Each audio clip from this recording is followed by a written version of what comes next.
When people think of Christianity these days, especially hearing this kind of accent, an American accent, I don't know why I did that twang, people think of, there's some phrases that come up, things like faith over fear, relationship over religion, the free gift of salvation, teaching small children that they are sinners who deserve the ultimate punishment of eternal conscious torment for not accepting Jesus into their hearts. Control and authoritarianism. Yeah, those are things I don't vibe with anymore, folks. And there's people that think that that's what it means to be a Christian, and if you don't vibe with those things, then that means that you're not. And I've done enough worrying about what people will think of me that now I'm gonna do what makes me happy and what feels the most ethical and the most life and joy giving. But what I am going to do in this video is go into more detail about why I don't vibe with those things anymore and speak to the predominantly evangelical Christian opinions about the evil things that are going on in the world right now. Hopefully that will make some sense, bring some closure, bring some clarity. Hopefully it will bring people who vibe with me in the deconstructing journey that I've been on for these past 4 or 5-ish years. I was raised in the kind of Christianity that teaches you that hell is eternal conscious torment, and Jesus died to save you from that hell. How can it not be about fear? How can you go into such an uneven relationship? It makes me think about how I watched this really great video from Ryan Lawless about fatherhood and about how he governs himself, the principles that he lives by. It is really good. And one of those principles was not ever planning on using on his children the "you owe me something because I gave you room and board and sustenance, and I deserve something from you because of what I've done for you," because the truth is nobody asks to be brought into existence. No child owes their parents anything. It's the parents who chose the burden, if that's how they choose to look at it. I've said it before, but it bears repeating because I recently got a very loving message from a family member. I'm honestly surprised I haven't got more of these. In all the time I've posted my "I'm not vibing with Christianity anymore" videos, no one else has reached out to me, so I guess I'm counted as a lost soul for them. It was a cousin who spoke out of love about how I'm breaking her heart and I should return to Jesus and all of that. And the first question that bubbled up inside of me is, okay, but what about gay kids? What about trans kids? Do they get cast out in the name of your loving God?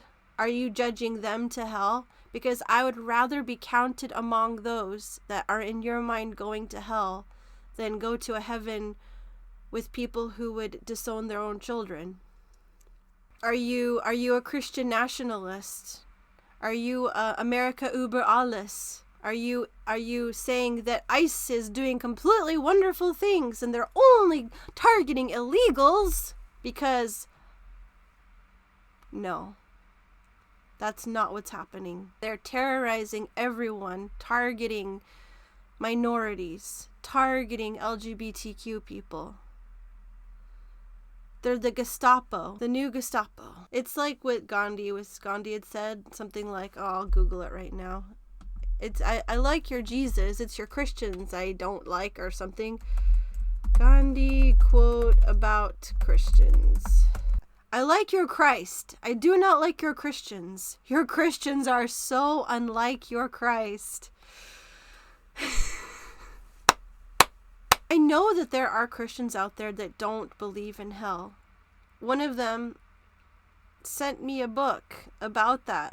She mailed me a book that was about how that theology is broken. I know there are Christians who are standing against fascism, and there are Christians who embrace their children and walk with them at pride parades.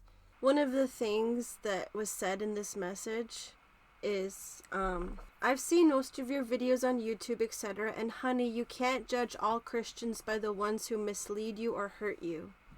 It wasn't me that was misled and hurt so much as seeing countless other people misled and hurt.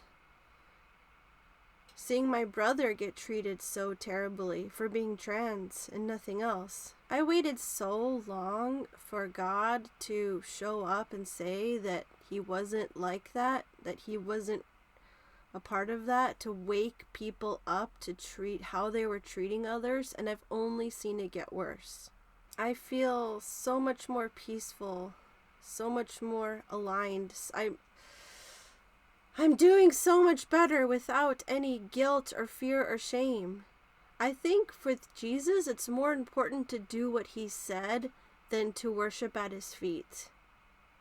I think he's more a fan of the people who love their neighbor as themselves, who forgive, who respond with kindness. I think he's more interested in the action than in the words. I'm so glad to wake up and to be able to cast aside a belief in hell, a belief in a place where somebody who supposedly loves you will send you if you don't love him back. I feel so much more love for myself, for my kids, for my life, for my future now than I did before.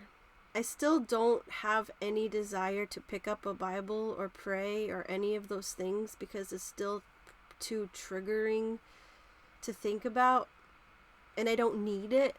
I have what I need right now. And realizing that I didn't need hell to give my life meaning, I didn't need Jesus' death on the cross to save me. It's like there are some people who are really telling on themselves by the kind of things that they would admit to doing if they weren't a Christian. There's just so many things, man. The way children are sexualized, and it's their fault to dress appropriately to not cause the men to stumble. I heard this thing recently about this church where they had lined up all the girls from like 10 to 17 up in front of the church, and they had men go up to say what was wrong with their outfits and what was the particular thing about them that would cause them to stumble.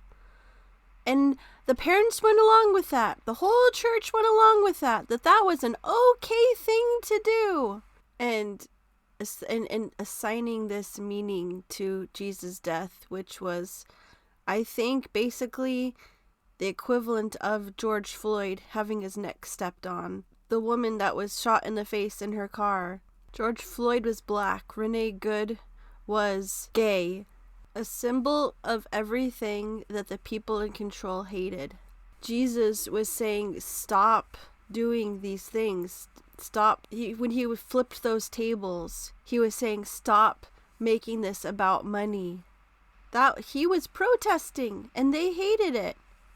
He was telling people your sins are forgiven without them having to buy all of these animals to be killed for their sins.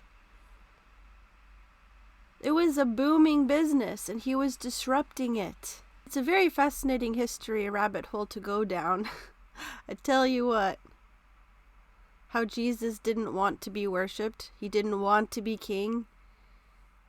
He didn't want to create a religion. I go back to the story of the woman who worships at his feet, and I wonder, if I wonder if anything in the Bible actually happened or what was added or put in there for propaganda's sake. But if that did actually happen, I could imagine that he was like, you know what, she needs this. Even though I don't need it, she needs this. So I'll let her do it. But I know that I'm no better than her. She's no better than me. We are all the same.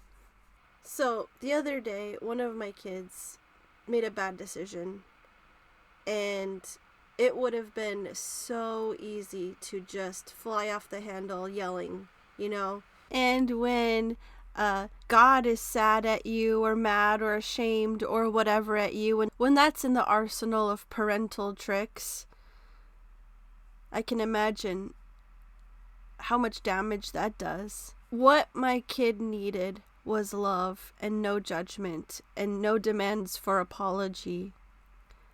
I didn't force the story to come out. I didn't yell at her. I waited until she was ready, and we cuddled up in bed, and she told me the story.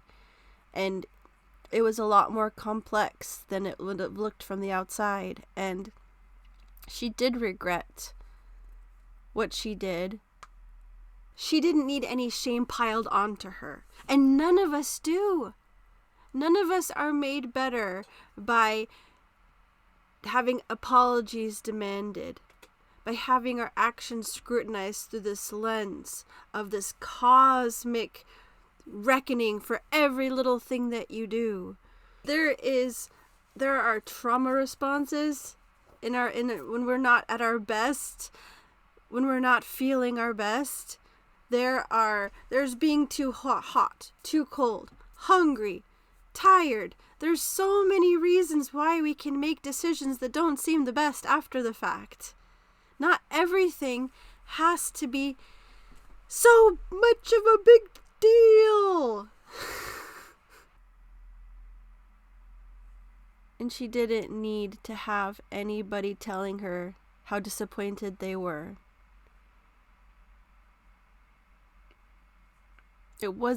She didn't sin. She just reacted. She just made decisions based on not enough information. Sin is such a con.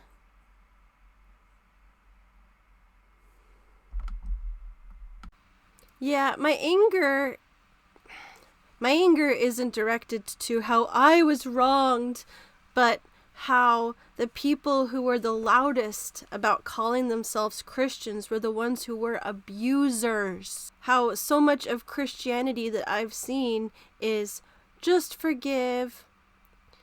God's doing a work in them. Sweep it under the rug. The ends justify the means. It's God's will for you to stay married to your horrific abuser. Slavery wasn't that bad. I have some necklaces on. I want to talk about them briefly. This is a Moldavite, super special, rare space rock that's only found in like Czech Republic. This necklace was my grandma's that I never met.